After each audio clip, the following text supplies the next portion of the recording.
Bonjour à tous, bienvenue dans ce vidéo tutoriel présenté par Vince pour Clockworks 3D Studio. Alors aujourd'hui je vais vous montrer comment réaliser une bougie sur 3ds Max et After Effects.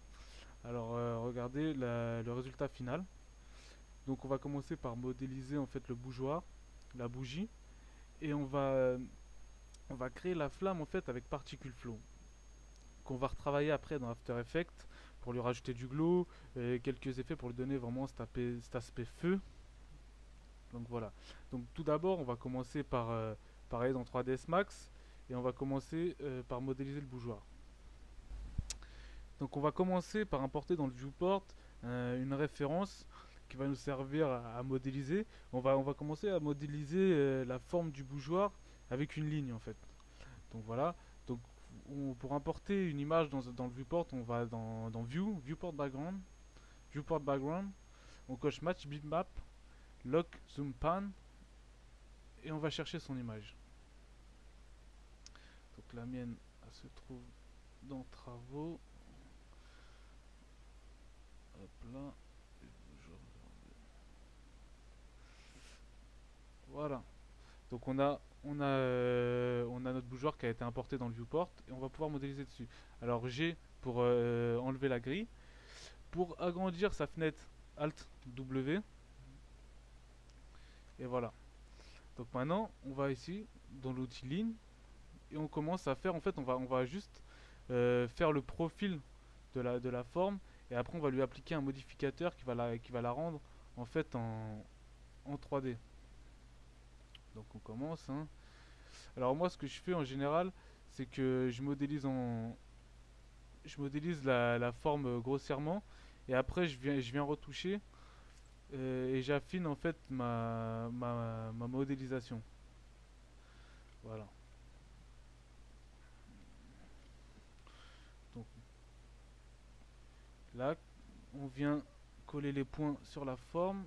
Pour rajouter des points, en fait, vous avez ici l'outil Refine. Il faut avoir le vertex activé. Vous prenez Refine et vous venez déposer. Pour avoir un effet de Bézier, vous faites clic droit sur le vertex, Bézier, et là, vous pouvez venir retoucher votre forme, en fait. Voilà. Donc voilà, donc il faut venir apporter tous les points contre l'image. Voilà. Donc c'est un peu fastidieux, mais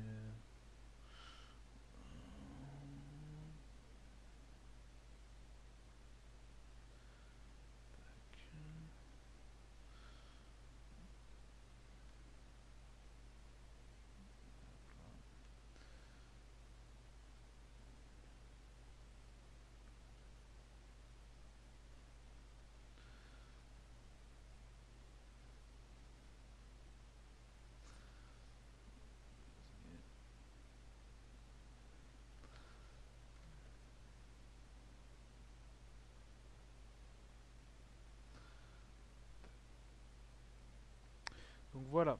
Une fois que vous avez fait tout le profil en fait de votre objet, voilà, vous assurez que c'est bien, ça a l'air correct. Là, peut-être un petit peu. Hop.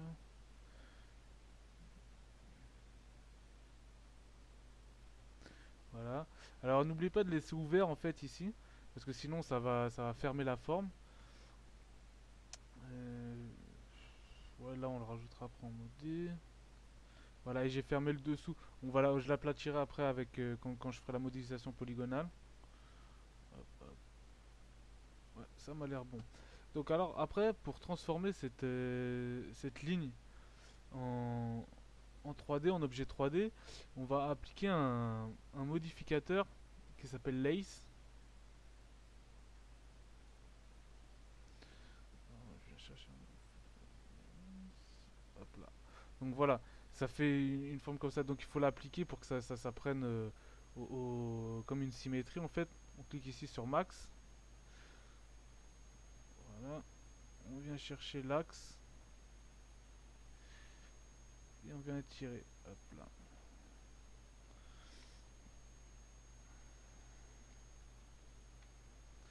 Donc ici il faudra l'aplatir après.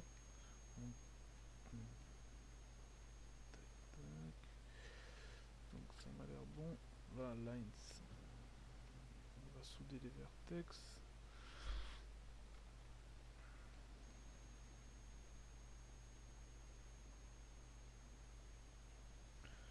Voilà, je vais juste changer la couleur.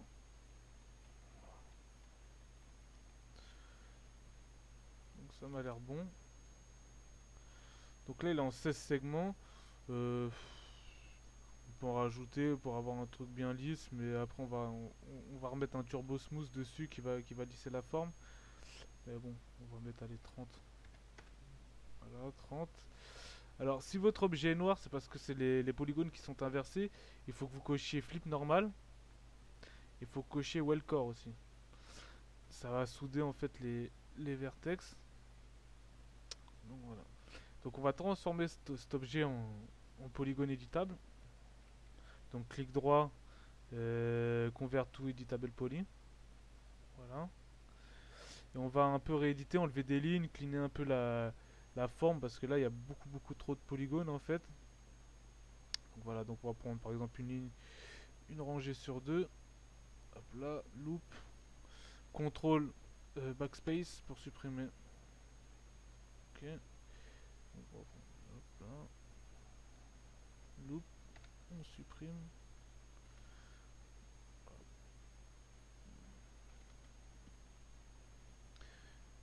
Voilà, on va supprimer tout ça.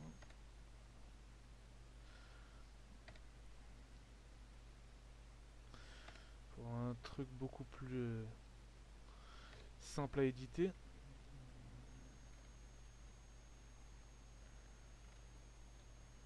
Hop, voilà.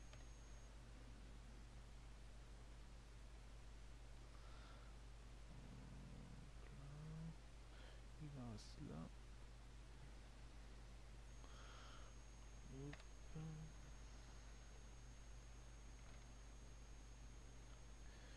On clean un peu tout.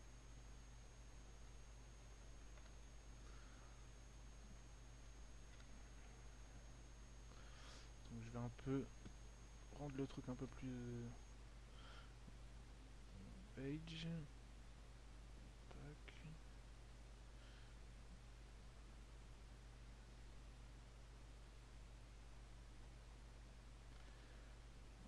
On n'oublie pas de se remettre en on. Hop.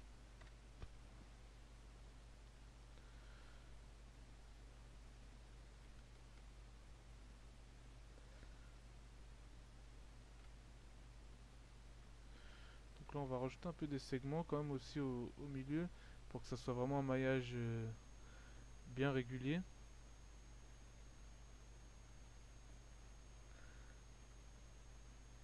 Là, on va peut-être en enlever aussi un peu quand même. Là, on peut peut-être en enlever encore une sur deux.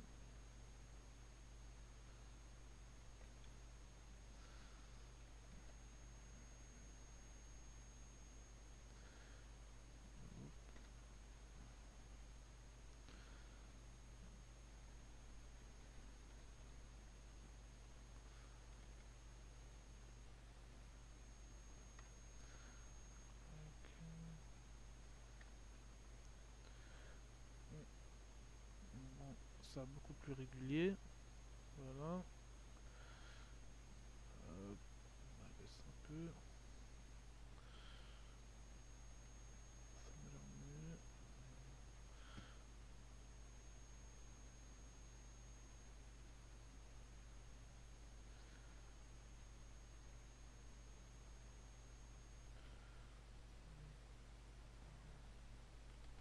Donc là, il faut en supprimer aussi.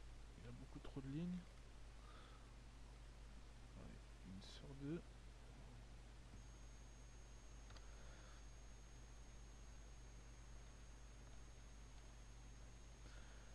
Hop,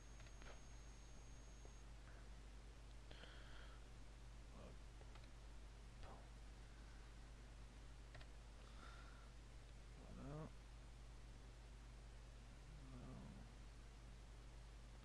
Là aussi, il y en a trop.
On va, on va continuer à l'éditer un petit peu quand même.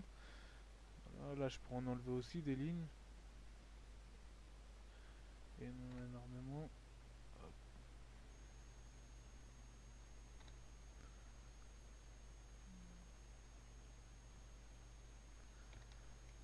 là. Allez, tiens, on va en enlever une. Voilà, voilà. Ah, c'est bon.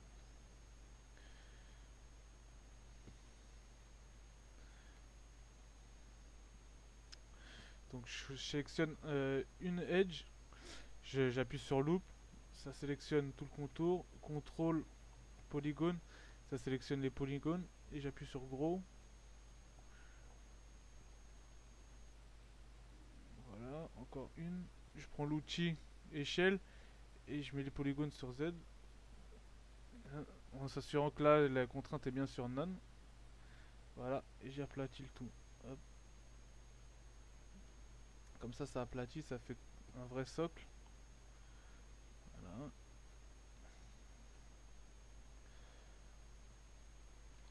Autre chose, on va appliquer juste un modificateur smooth par-dessus, juste pour voilà, pour qu'il reset en fait tous les et on reconvertit en editable poly.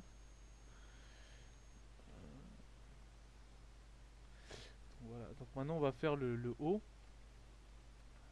Donc je prends l'outil border, je sélectionne euh, échelle, shift. Voilà, j'agrandis un petit peu.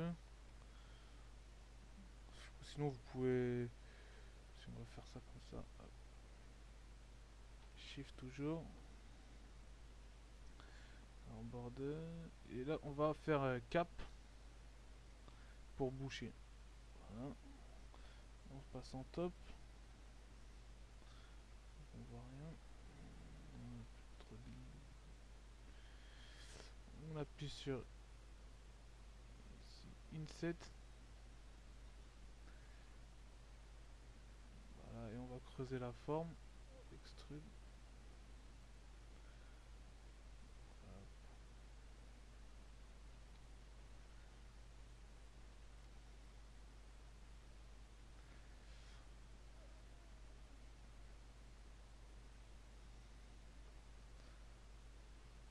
On aurait pu utiliser aussi l'outil Bevel pour.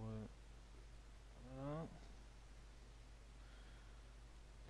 Donc là, ça on peut soit le supprimer, comme il y aura la bougie normalement qui viendra cacher, on verra pas que c'est troué. Voilà. Donc vous pouvez encore cleaner la forme parce que c'est vrai qu'il y a énormément de lignes encore. Ça sera toujours mieux pour manipuler ou votre objet sera moins lourd. Voilà. Et encore supprimer.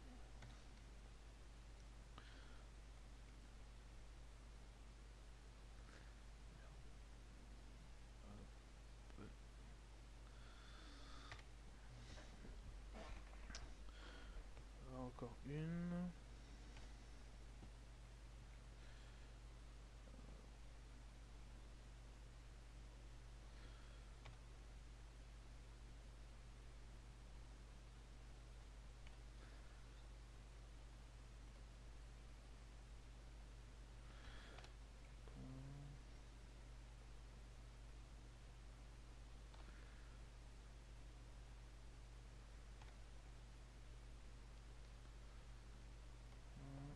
Non, on va en supprimer aussi.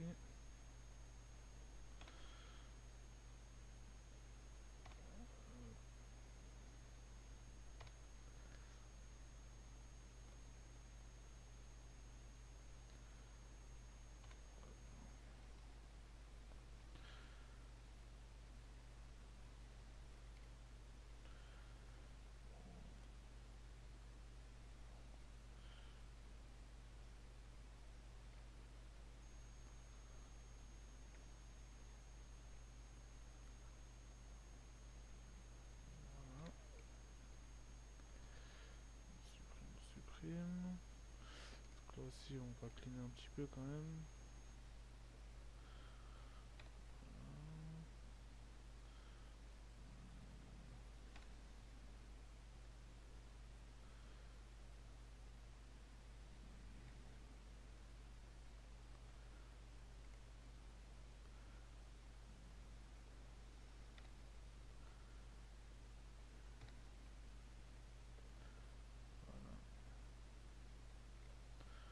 On peut aussi faire ici encore un petit peu.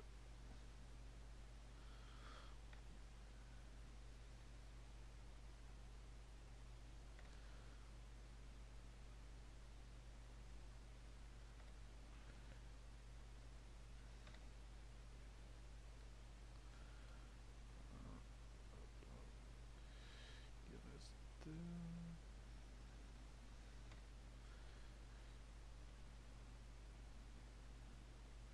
Voilà. Donc on va un peu encore éditer aussi le haut. On va là rajouter une petite bordure en fait. Voilà. On va utiliser l'outil chamfer. Rajouter mes deux edges. Un peu, voilà, ça fait un truc un peu plus smooth. On va mettre un turbo smooth par dessus, on va voir ce que ça donne.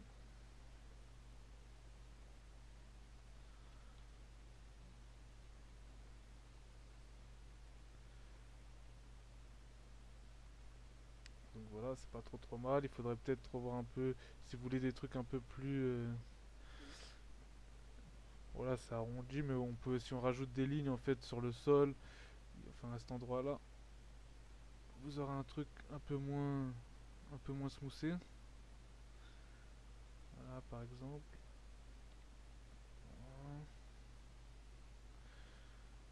Voilà. Là, ici sur les bords, si vous voulez un truc un peu moins rond, il faut que vous fassiez vous connecter aussi ici, sur le sol. Voilà.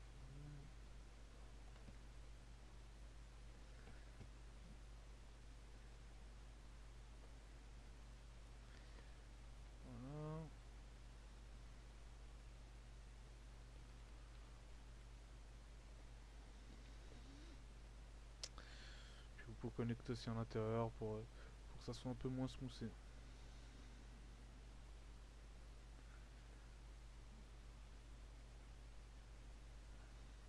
On va décocher Isoline. Voilà. On pourrait même supprimer en fait ce contour là. Ça nous ferait gagner légèrement de la mémoire en fait. Parce qu'au moins il y a de polygones, plus ça tournera vite en fait.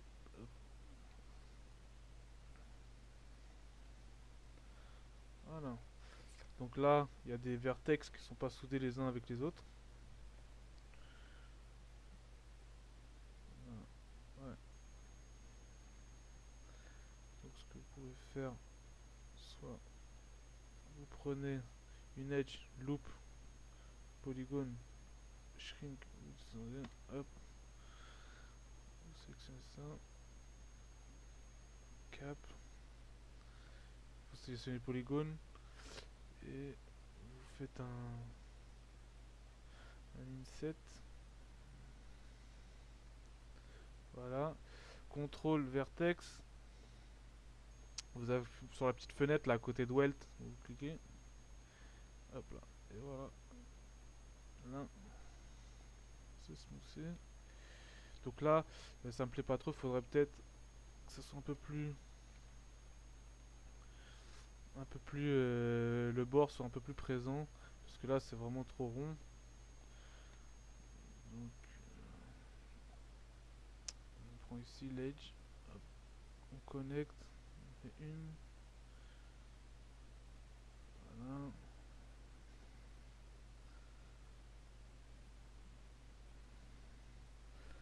Voilà.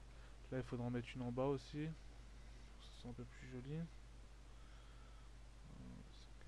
C'est ici. On connecte.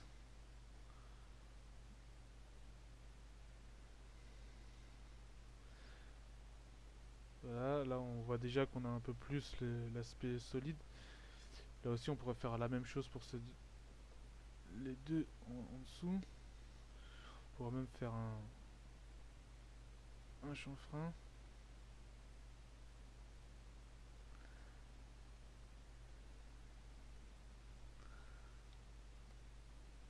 Et faire un deuxième.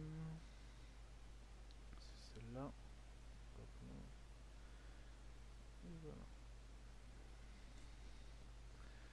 Donc là voilà, on a un peu plus un modelé. Donc on va le remettre à l'échelle à peu près sur la vidéo que j'avais fait, je l'avais fait à peu près à 10 centimètres en fait de haut. On va faire la même chose. Donc déjà on va remettre son point de pivot au centre. Hop là. On se met en front. Je vais prendre l'outil tape. Voilà. Spécifie. On va mettre 10. Donc voilà, parce qu'il est vraiment très très grand quoi. Hop. Là, je le remets à la taille. Encore trop grand.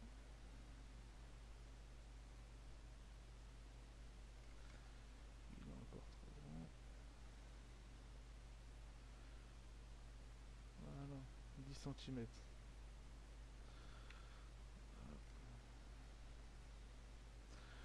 Alors je vais le remettre au centre de l'univers de 3ds Max. Alors pour ça, sur les trois axes, je clique dessus, je remets tout à zéro. Donc c'est clic droit hein, sur les flèches pour, euh, pour remettre à zéro. J'appuie sur perspective, je me remets en perspective. Voilà. Donc là, normalement, mon objet mesure 10 centimètres et il est au centre de 3ds Max. Donc maintenant, on va créer la bougie avec une box. D'ailleurs, je vais renommer ça bougeoir.